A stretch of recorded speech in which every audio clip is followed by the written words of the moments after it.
here's a shocking reality check. The Federal Communications Commission is now openly threatening a major television network over a comedian's political commentary. And this could fundamentally change what we're allowed to hear on broadcast television. FCC Chairman Brendan Carr has just issued what amounts to a public ultimatum to ABC regarding comments made by late-night host Jimmy Kimmel during his Monday evening monologue. The target of Carr's ire? Kimmel's remarks about Tyler Robinson, the individual accused of murdering conservative commentator Charlie Kirk. But here's where it gets controversial. Carr's threats may be operating far beyond the FCC's actual legal jurisdiction. During his Monday show, Kimmel delivered what he characterized as criticism of political opportunism, stating, "We witnessed some unprecedented lows this past weekend as the MAGA movement frantically attempted to portray this young man who killed Charlie Kirk as somehow disconnected from their ranks, doing everything possible to extract political advantage from the tragedy." The case itself reveals a complex picture that challenges simple political narratives. 22-year-old Tyler Robinson now faces charges in Kirk's death, along with additional criminal counts. Utah County Attorney Jeffrey Gray revealed that Robinson's mother described her son as having developed stronger political views and shifted toward progressive positions, particularly supporting LGBTQ+ and transgender rights. When Robinson's father questioned his son's actions, the young man reportedly explained that excessive evil existed in the world, and that individual, referring to Charlie Kirk, promoted too much hatred.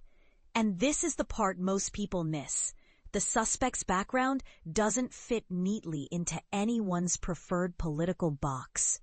Raised in a conservative household, Robinson's ideological evolution apparently created significant family friction. According to Gray's statements to the media, the aftermath has sparked wild speculation across social platforms, including completely unfounded claims that Robinson belonged to alt-right groups.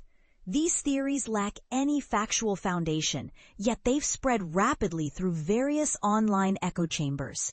Carr escalated the situation during an appearance on Benny Johnson's podcast, describing Kimmel's commentary as representing among the most reprehensible behavior imaginable. But here's where the constitutional issues become murky. Carr then issued what sounds remarkably like a threat wrapped in bureaucratic language. Multiple pathways exist for FCC intervention, which requires me to exercise caution since I might eventually serve as an adjudicator for potential complaints that arise, Carr explained. He continued with an ominous warning. Honestly, witnessing content like this means we can resolve this cooperatively, or these corporations can discover methods to modify their practices, to take decisive action regarding Kimmel, or the FCC will face substantially more work moving forward. Notably, ABC and its parent company, the Walt Disney Corporation, have remained silent, declining to respond to requests for comment. Carr's justification centers on his interpretation of broadcasters' public interest obligations. During Johnson's podcast, he emphasized his desire to revitalize public interest standards and argued that many people fail to comprehend that broadcast networks operate under entirely different rules than other communication platforms. They possess licenses we grant at the FCC, which includes responsibilities to serve the public interest. But here's where legal experts say Carr might be overstepping his bounds dramatically. Anna Gomez, the FCC's lone Democratic commissioner, delivered a scathing response via social media platform X. An unforgivable act of political violence committed by one mentally unstable person should never become the pretext for expanded censorship and governmental control. This administration increasingly leverages government authority to suppress legitimate speech.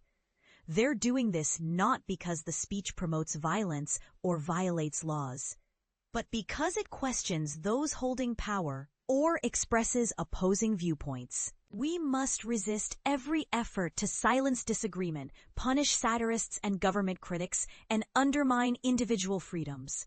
The FCC's own official guidelines contradict Carr's expansive interpretation of agency authority. The Communications Act explicitly states that nothing within the legislation should be interpreted or understood as granting the Commission censorship powers over communications or signals broadcast by any station, and no regulations or restrictions shall be established by the Commission that would interfere with free speech rights through over-the-air broadcasting. The agency's website reinforces these limitations, explaining, based on these legal requirements, the FCC has consistently maintained that public interest is best served through unrestricted expression of viewpoints. Rather than suppressing speech, communications law and policy encourages responsive counterspeech. From alternative voices. This approach ensures the broadest range of diverse and competing perspectives will be heard, even when some opinions or statements might be deeply offensive. The FCC does maintain specific broadcast restrictions, including regulations covering indecency, obscenity, commercial content during children's programming, and deliberate news distortion. However, these categories don't typically encompass political commentary or satirical observations about current events. Traditionally, FCC investigations begin when Skydance required FCC approval for its Paramount Global merger. The company agreed to establish an ombudsman position specifically to address CBS News complaints. Ari Cohn, who serves as lead counsel for technology policy at the Foundation for Individual Rights and Expression, issued a forceful statement defending broadcasters' rights. The FCC possesses zero authority to dictate what late-night television hosts can express. And the First Amendment protects Americans' rights to speculate about current events, even when those speculations prove inaccurate, making broadcasters liable for regulatory penalties whenever anyone on their networks makes errors would transform the FCC into a truth arbitrator and create an unbearable chilling effect across the airwaves. So here's the million-dollar question that should concern every American, regardless of political affiliation.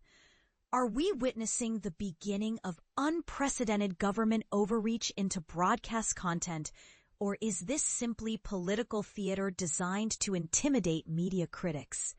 The implications extend far beyond Jimmy Kimmel or any single television program.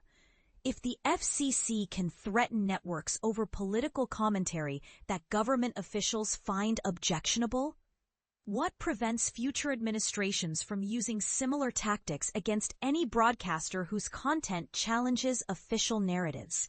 What's your take on this developing situation? Do you believe the FCC should have expanded authority to regulate political commentary on television? Or does this represent a dangerous precedent for government censorship? And perhaps more importantly, if roles were reversed and a Democratic FCC chairman threatened conservative broadcasters over their political commentary, would your position remain consistent? The comment section awaits your thoughts on this constitutional crossroads.